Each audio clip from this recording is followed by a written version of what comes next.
The HOA told me my truck wasn't aesthetically compatible with community standards. It was a clean, well-maintained pickup, no rust, no damage, barely loud. But according to Mr. Barlow, the HOA compliance officer, it projected a working-class image inconsistent with neighborhood character. His exact words, I'll never forget them. He handed me the violation notice with a smirk like he just solved crime in the city. "You'll need to remove this vehicle immediately," he said. "Driveway storage is prohibited. It must be hidden in a garage." My garage is my workshop, and this truck is registered, insured, and legally parked on my property. Barlow tapped his clipboard. HOA regulations override personal preference. If it can't fit in the garage, it can't stay here. I stared at him. My truck fit perfectly fine. They just didn't like the idea of someone driving a pickup truck in their polished suburb. That night, I read every page of the bylaws, twice. There it was. No vehicles exceeding a height of 85 inches or weight over 10,000 pounds may be parked within public view. My pickup was well under that limit. So I filed a formal dispute. The board denied it in under 3 minutes. Barlow knocked at my door again the next morning. He was ready for victory. "Remove it, or we start billing you." I asked one question. "What happens if I park a vehicle that meets every standard you've written, but you hate even more?" He scoffed. "Impossible." I didn't argue. Instead, I made one purchase. 10 days later, a transport rig rolled into the neighborhood, loaded with a machine so massive the ground trembled under its weight. A bright orange monster truck. Tires taller than Barlow, an engine that roared like a stadium. Street legal, DMV approved, and, most importantly, exactly 1/4 inch under the HOA's height limit. Neighbors came outside like it was a parade. Phones recorded, kids screamed, adults cheered. Barlow's jaw hit the pavement. That is not allowed," he stuttered. I held up the paperwork. "Show me where." He scanned frantically. Nothing. My monster truck rolled into the driveway with authority, parked squarely in full view. And for the first time in this battle, I wasn't just defending myself. I was about to make them rethink every rule they weaponized. The HOA board called an emergency compliance meeting. All because of one truck. My truck. They tried everything. Excessive noise. I wasn't even running the engine. Disturbing visual presence. Not a legal term anywhere in the codes. Threat to property value. Pure opinion, no authority. Residents packed the room, not to complain, but to watch. Everyone hated Barlow's obsessions and petty enforcement. The monster truck became a symbol of resistance. Barlow slammed his fist on the table. "This must be removed. It undermines our community's integrity." I calmly slid my folder across the table. Title: Registration. Insurance, VIN inspection. Measurements, weight certificates. Photos from every angle. DMV sign-off, all legal. The HOA president skimmed the paperwork.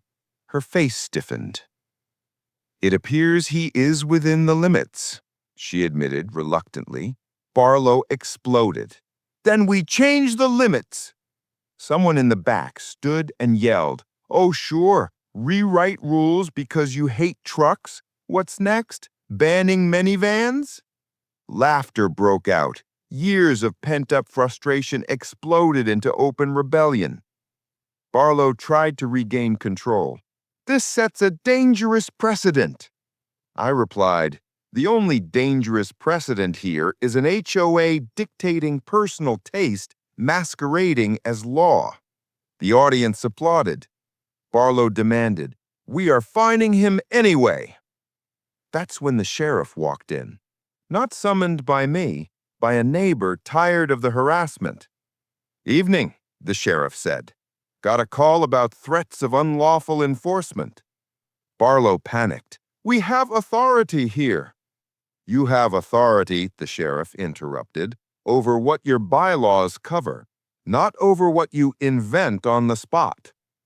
He placed one hand on Barlow's shoulder. "Harassing a resident over legal property can be reported as criminal intimidation." Barlow's eyes widened. He stepped back, silent for the first time ever. The sheriff turned to me. "You're within your rights. Case closed." That line echoed through the room like a sledgehammer hitting concrete. The meeting was adjourned early, with no fines issued. But the war wasn't over. Barlow wasn't the type to accept defeat, and I wasn't the type to back down. Barlow began a smear campaign. Anonymous neighbor complaints, noise accusations when the truck hadn't moved, fake photos showing oil leaks that didn't exist.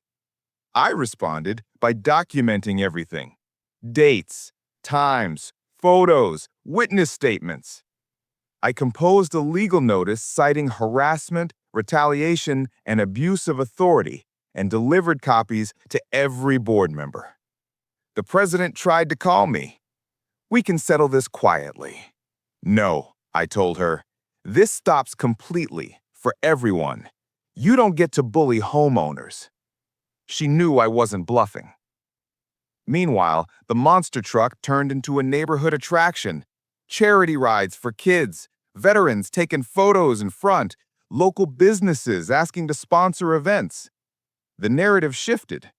Barlow wasn't protecting the neighborhood. He was destroying community spirit.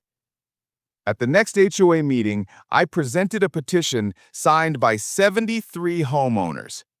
Amend the vehicle rule. All legally registered vehicles permitted in driveways. Barlow tried one last desperate argument. "What if everyone buys monster trucks? It'll look ridiculous." I stared him down. "That's freedom. People choose what they drive, not you." A vote took place. The board agreed 6-1 in favor of the amendment. Barlow's was the only no vote. He had lost his power.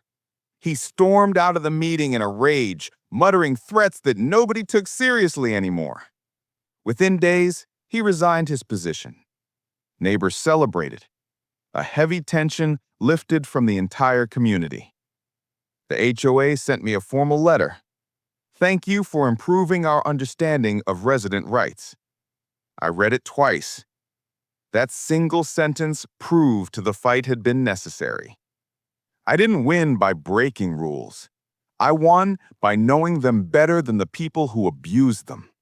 1 week later, I washed the monster truck until it gleams like chrome lightning. As I stood back to admire it, my neighbor's son asked, "Are you keeping it forever?" I looked at the truck, at what it represented, at what it changed. "Yes," I answered, "and I'm naming it HOA Slayer." The kid laughed louder than the engine ever could. Months passed. Tension gone. Neighborhood happier. People more confident to challenge unfair treatment. One evening, the new HOA president visited. "We're reviewing all regulations," she said. "We don't want to repeat past mistakes. Would you consider helping draft a resident rights guide?" I agreed, not for power, but for protection. Later, I took the monster truck for a slow drive through the neighborhood. Every turn reminding me that respect isn't given by title, it's earned through fairness. I built a ramp off the driveway. Kids treat it like an amusement ride. Barlow's house still sits dark and empty, for sale sign in the yard. When the next family moves in, they'll never know the petty fight over a simple truck. They'll only know a community with better rules. A place where the vehicle in your driveway doesn't determine whether you belong. The monster truck rests now not as a weapon, but as a landmark, a reminder. Don't let anyone shrink your life to fit their comfort. Barlow tried to remove something he didn't understand. Instead, he ended up removing himself. And every time that engine roars, I remember I didn't just park a truck, I parked a message.